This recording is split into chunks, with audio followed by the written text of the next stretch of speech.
वाले मजदूरों ने शाहजहां से नाराज होकर जानबूझकर ताजमहल में एक बड़ी गलती छोड़ दी थी। इस वीडियो में मैं आपको ताजमहल से जुड़े कुछ ऐसे रहस्य के बारे में बताऊंगा जिन्हें सुनकर आपके रोंगटे खड़े हो जाएंगे। ऐसा माना जाता है कि ताजमहल का निर्माण साल 1631 में शुरू हुआ था और साल 1653 में यह बनकर तैयार हो गया था और इसे आज भी निर्माण कुशलता का एक विशाल नमूना कहा जाता है।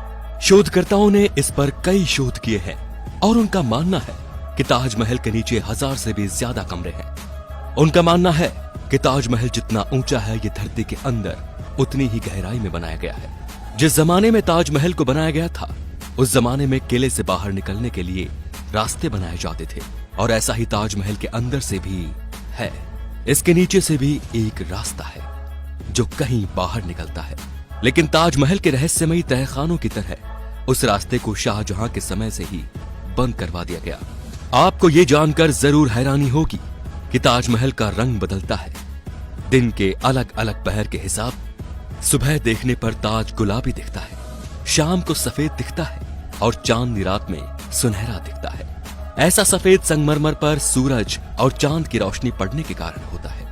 ऐसा कहा जाता है कि ताजमहल के निर्माण के वक्त भूत और जिन्न इनकी नींव नहीं रखने दे रहे थे। वे बार बार इसे ध्वस्त कर रहे थे और कारीगरों को डराकर भगा देते थे। ऐसे में शाहजहां ने भूत और जिन्न को वहां से भागने के लिए हुमायूं की राय ली। हुमायूं ने शाहजहां को अरब में बुखारासर के पीर हजरत अहमद बुखारी को बुलाने का सुझाव दिया था।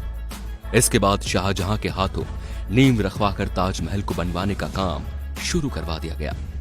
तब कहीं जाकर इसका निर्माण हुआ। साल 1934 में दिल्ली के एक निवासी ने दीवार पर एक छेद के जरिए ताजमहल के तहखाने में जो कमरे थे उन्हें झांक कर देखा था। उस आदमी ने देखा कि वो कमरा स्तंभों से बना एक बड़ा हॉल था और वो स्तंभ हिंदू देवी देवताओं की मूर्तियों से भरे पड़े थे, जिसे देखकर लगता है कि किसी ने हिंदू मूल को छुपाने का पूरा प्रयास किया था। वहां के स्थानीय लोगों का भी मानना है कि ताजमहल एक हिंदू मंदिर था जो तेजो महल के नाम से प्रसिद्ध था।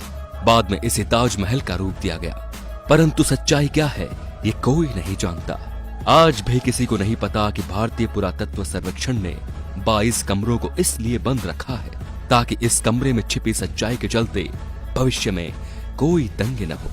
सबसे मजेदार बात तो ये कि कुतुब मीनार नाम इमारत को, जिसको हम सबसे ऊंची इमारत मानते हैं, ताजमहल उससे भी ऊंचा है। कुतुब मीनार को देश की सबसे ऊंची इमारत कहा जाता है, लेकिन इसकी ऊंचाई ताजमहल के सामने छोटी पड़ जाती है। ताजमहल को देखने के लिए एक दिन में सबसे ज्यादा भीड़ इकट्ठी होती है। ताजमहल को देखने के लिए पूरी दुनिया से 12,000 सैलानी हर रोज आगरा की ओर रवाना होते हैं। शाहजहां चाहते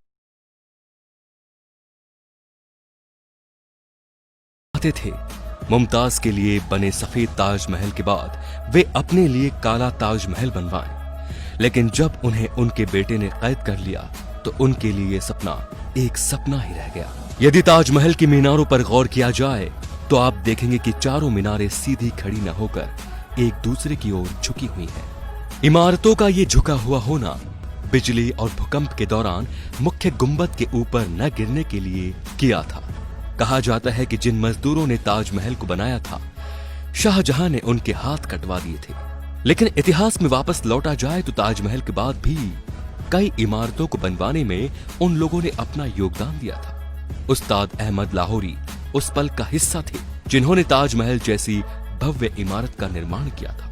जिस जगह पर हम आज की तारीख में ताजमहल जैसी भव्य इमारत को देखते हैं वहां पहले शिव मंदिर था जिसका नाम तेजो महल था और उसकी छत पर टपकने वाला पानी शिवजी के शिवलिंग पर बूंद बूंद करके टपकता था। इसके पीछे की एक कहानी ये भी है कि जब शाहजहां ने सभी मजदूरों के हाथ काट दिए जाने की घोषणा की ताकि वो कोई ऐसी इमारत न बना दे तो मजदूरों ने छत पर एक छेद छोड़ दिया था ताकि शाहजहां का सपना पूरा न हो सके।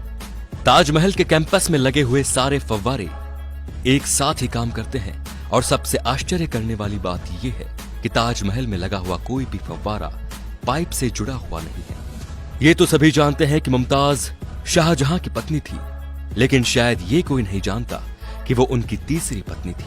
शाहजहां के 14वें संतान को जन्म देते समय उनका निधन हो गया था। और उनकी याद में ही शाहजहां ने ताज महल बनवाया।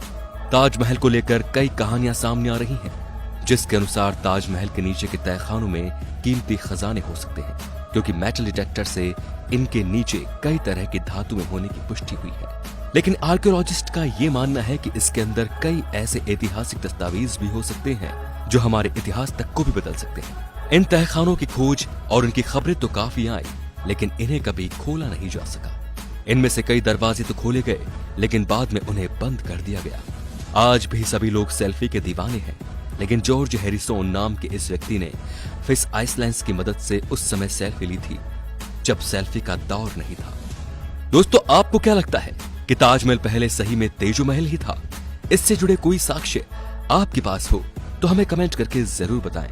और अगर आपको हमारी वीडियो अच्छी लगी तो इसको आगे से आगे शेयर जरूर कीजिए, ताकि हम ऐसे